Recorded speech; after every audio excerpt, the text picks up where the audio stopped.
A partir da década de 70, o Brasil passou a conhecer um dos grandes clássicos da nossa música, o hino Uma Voz Me Disse Lá do Céu, canção que foi gravada nas vozes de Feliciano Amaral, Eliezer Rosa, Denise Cardoso e Luiz de Carvalho. Sem dúvida nenhuma você já ouviu esse hino na voz de um desses 4 compositores. Eu particularmente conheci esse hino por meio do Eliezer Rosa. E você, como conheceu o hino Uma Voz Me Disse Lá do Céu? Pois é a história desse clássico que vamos contar hoje. Bem-vindos a mais um vídeo da série A História dos Hinos que Aprendemos a Cantar. Hoje você vai conhecer a história do hino Uma Voz, ou então, como é conhecido popularmente, Uma Voz Me Disse Lá do Céu. Na semana passada nós gravamos um vídeo contando a história do hino Estou Contigo, um dos maiores sucessos da cantora Shirley Carvalhais. Assim que você terminar de assistir esse vídeo aqui, corre para a descrição do vídeo para você conhecer a história do hino Estou Contigo.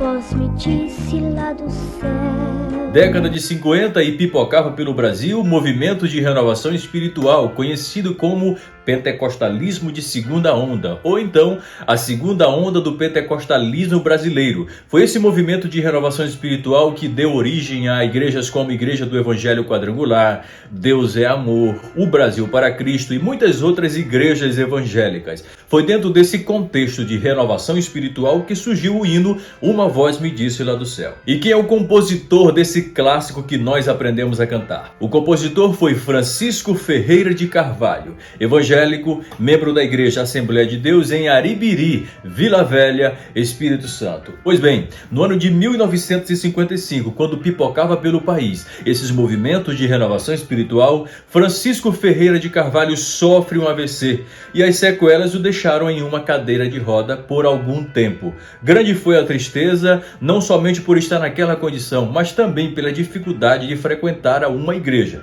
Mas ainda assim, em sua casa, todos os dias ele orava, agradecendo a Deus, mas também fazendo um pedido muito insistente, para que o Senhor lhe fizesse voltar a andar. Até que um certo dia, ele pediu para ser conduzido à Tenda da Salvação, que fazia parte desse movimento de renovação espiritual daquela época. A Tenda da Salvação eram acampamentos realizados ao ar livre com pregação, louvor e muita ênfase na cura divina e na oração por milagres. Ele foi conduzido até aquele movimento, até aquele evento naquela noite, com a certeza, com alguma fé de que ele seria curado naquela noite. Porque, de acordo com os dados históricos que nós temos notícia, as curas eram reais e muitas pessoas eram curadas de doenças tidas como incuráveis, como câncer, e muitas pessoas abandonaram muletas e cadeira de rodas e passaram a andar, fora outras doenças graves das quais pessoas foram libertadas por meio de orações que eram feitas naqueles movimentos. Ele, sabendo disso e crendo no seu Deus,